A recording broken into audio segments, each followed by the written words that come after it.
پر گمنام کہیں مارا گیا، یعنی جو تریدن اور وحیدن کے الفاظ تھے وہ پورے ہو گئے۔ افتتاح کی، اپنی طرف سے دعوت بھی دی، یعنی بڑے مخلص بن کے کہ ہم نے مسجد بنائی ہے، افتتاح کریں۔ مسجدن درارا و کفرا، جنہوں نے مسجد بنائی، درارا یہ مفعول لہو ہے، اسلام کو نقصان پہنچانے کے لیے، وہ قسمیں اٹھائیں گے کہ ہم بڑی نیکی کر رہے ہیں، یہ تبلیغ کے لیے ہم نے مسجد بنائی ہے۔ واللہ یشہد انہم لکاذبون، اللہ تعالیٰ گواہی دیتا ہے کہ یہ لوگ جھوٹے ہیں۔ جو اسلام کے ساتھ بغاوت، فراڈ، فریب اور دھوکہ، یہ جو معاملہ ہے، یہ اسلام سے غداری، یہ بہت سخت معاملہ ہے۔ تو ایک شخص تھا، اس کا نام تھا ابو عامر، اور پھر ابو عامر کذاب مشہور ہوا، جس طرح مسلمہ کذاب ہے۔ اور یہ شان ہے اسلام کی کہ اتنے جو غلیظ بندے تھے ان کے گھر، تو ججوں کو یہ خلق عظیم نظر نہیں آتا، صاحب خلق عظیم ہیں، اور ہزاروں کتابوں میں یہ حوالہ موجود ہے۔ ہمارے پاس مثالیں ہیں قرآن مجید میں، مسجد درار کی مثال ہے، اور حدیث شریف میں مسجد بنی حنیفہ کی مثال ہے۔ مسجد درار کے لحاظ سے جب یہ 12 لوگ تھے جنہوں نے یہ مسجد بنائی، اور بنانے کے لحاظ سے بڑا اپنا یہ اخلاق ظاہر کر رہے تھے، اور رسول پاک صلی اللہ علیہ وسلم سے افتتاح کے لیے درخواست کر رہے تھے۔ رسول پاک صلی اللہ علیہ وسلم اس وقت جنگ پہ تشریف لے جا رہے تھے،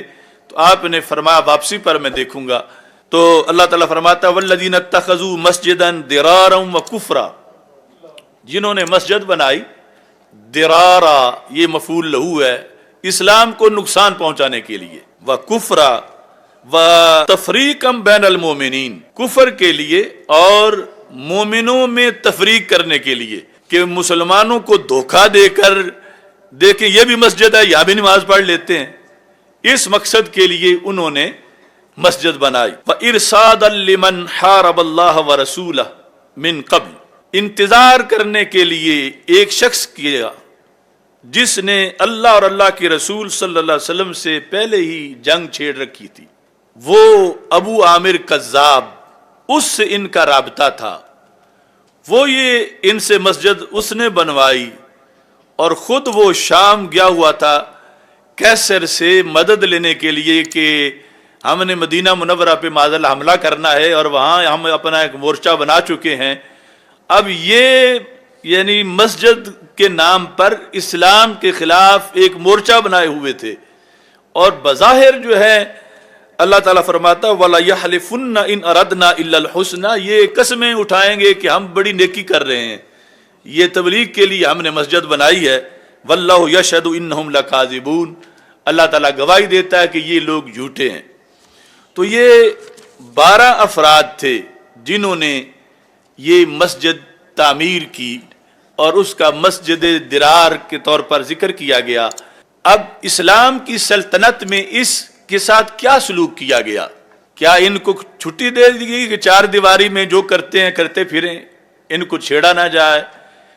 یعنی کائنات کی سب سے بڑی ہستی جو حقوق کی محافظ ہے وہ رسول اکرم صلی اللہ علیہ وسلم کی ذات گرامی ہے، جنہوں نے ہر مخلوق کو حقوق دیے، اس کی واضح مثالیں حدیث میں موجود ہیں، اور دشمنوں کے ساتھ بھی کس انداز میں نرمی کی۔ لیکن یہ جو اسلام کے ساتھ بغاوت، فراڈ، فریب اور دھوکہ، یہ جو معاملہ ہے، یہ اسلام سے غداری، یہ بہت سخت معاملہ ہے۔ یہ مسجد درار جو ہے، تھوڑی سی تاریخ اس کی میں بتاؤں کہ رسول اکرم صلی اللہ علیہ وسلم جس وقت مدینہ منورہ تشریف لے گئے، تو ایک شخص تھا، اس کا نام تھا ابو عامر، اور پھر ابو عامر کذاب مشہور ہوا، جس طرح مسلمہ کذاب ہے۔ اور یہ شان ہے اسلام کی کہ اتنے جو غلیظ بندے تھے ان کے گھروں میں بچے جو ہیں وہ صحابہ بن گئے، یعنی وہ مشہور جو صحابی ہیں حضرت حنظلہ غسیل الملائکہ، جن کو فرشتوں نے غسل دیا، وہ اس ابو عامر کے بیٹے تھے۔ تو یہ جو ابو عامر ہے عہد جاہلیت میں راہب بنا ہوا تھا، اور جب رسول اکرم صلی اللہ علیہ وسلم تشریف لے گئے مدینہ منورہ میں تو یہ ملنے آیا، تو کہنے لگا ما ھذا الدین الذی جئت بہ، یہ آپ کے دین کا کیا تعارف ہے جو آپ دین لے کر آئے ہیں؟ تو نبی اکرم صلی اللہ علیہ وسلم نے فرمایا کہ الحنیفیۃ البیضاء دین ابراہیم علیہ السلام، کہ میرا دین دین ابراہیم علیہ السلام ہے، حنیفیۃ البیضاء ہے۔ ابو عامر بکواس کرنے لگا بلا ولکنک انت ادخلت فیہا ما لیس منہا، کہ جو دین ابراہیمی تھا آپ اس پہ نہیں ہیں، آپ نے اس میں کئی نئی چیزیں داخل کی ہوئی ہیں۔ سرکار نے فرمایا ما فعلت، فرمایا میں نے کچھ بھی بگاڑ پیدا نہیں کیا، اپنی طرف سے کوئی چیز بھی داخل نہیں کی۔ تو ابو عامر نے ایک چیلنج کیا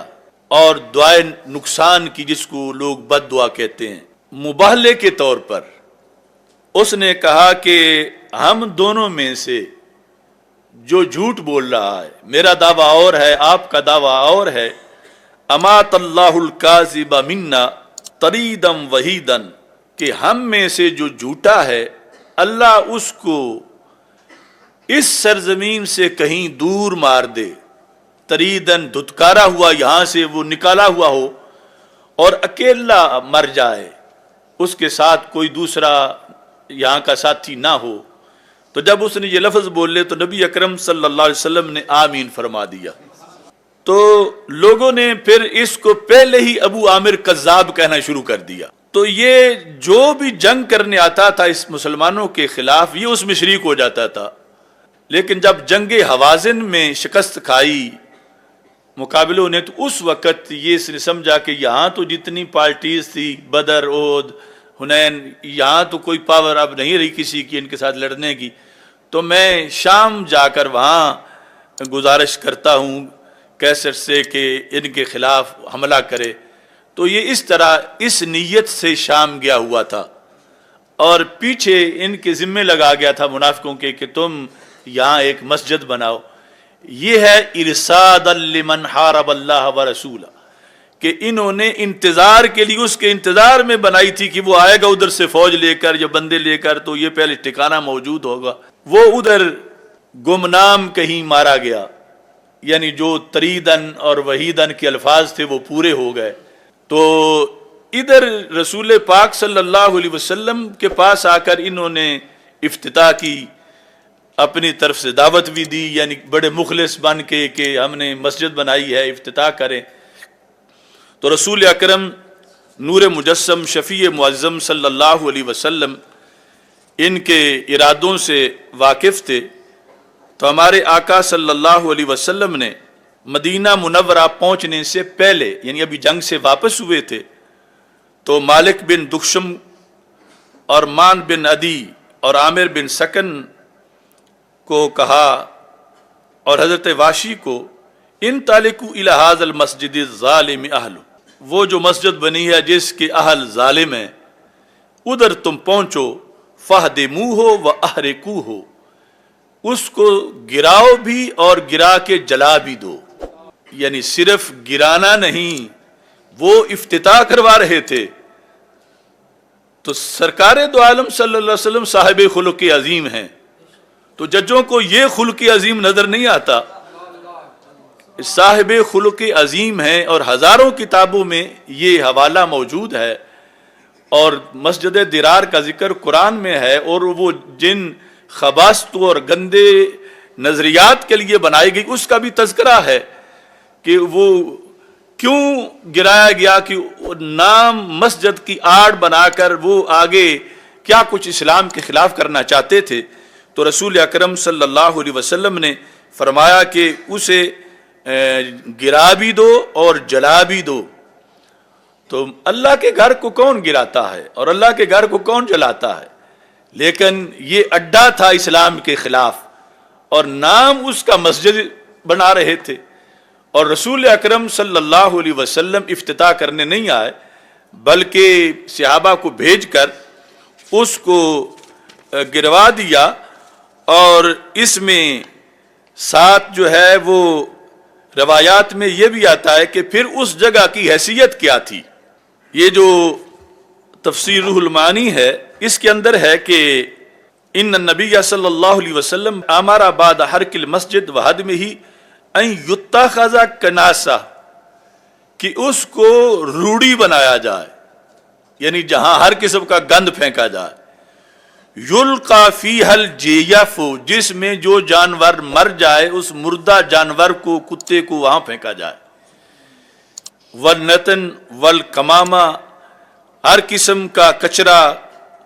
بدبو اس جگہ پہ پھینکی جائے، اہانۃ لأہلہ لما انہم اتخذوہ درارا، تو اس جگہ کی اہانت کے لیے اور اس کے جو اہل تھے ان کی اہانت کے لیے رسول اکرم صلی اللہ علیہ وسلم نے یہ حکم دیا۔ تو یہ مثالیں ہمارے پاس موجود ہیں کہ یعنی اسلامی سلطنت کے اندر اگرچہ مسجد یا عبادت کی آڑ میں ایسا کوئی کرے تو رسول اکرم صلی اللہ علیہ وسلم کا جو اسوہ حسنہ ہے، سرکار رحمت للعالمین صلی اللہ علیہ وسلم ہیں، سرکار صاحب خلق عظیم ہیں، اور یہ آپ کے رحمت ہونے کا ہی تقاضا ہے کہ آپ نے اس فسادیوں کا خاتمہ کیا، ان کی اس جگہ کا کہ جو رحمت کے خلاف تھی، اور یہ اس انداز میں نبی اکرم نور مجسم شفیع معظم صلی اللہ علیہ وسلم نے سلوک کیا۔ اکرمہ کہتے ہیں کہ وہ 12 بندے 12 منافق تھے جنہوں نے وہ بنائی تھی، تو ان میں سے ایک کے ساتھ حضرت عمر رضی اللہ تعالی عنہ کی ملاقات ہو گئی۔ سالا عمر بن الخطاب رجلا منہم بماذا انت فی ھذا المسجد، آپ ان سے پوچھا کہ تم نے اس مسجد کے تعمیر میں کتنا حصہ ڈالا، یعنی مسجد درار جس کو وہ مسجد کہہ رہے تھے۔ قال انت فیہ بساریہ، میں نے اس میں ایک ستون سے حصہ ڈالا، یعنی جو چھت ڈالی گئی ایک ستون اس میں میرا دیا ہوا ہے۔ فقال ابشر بہا ساریہ فی عنقک من نار جہنم، فرمایا پھر میں تجھے خوشخبری سناتا ہوں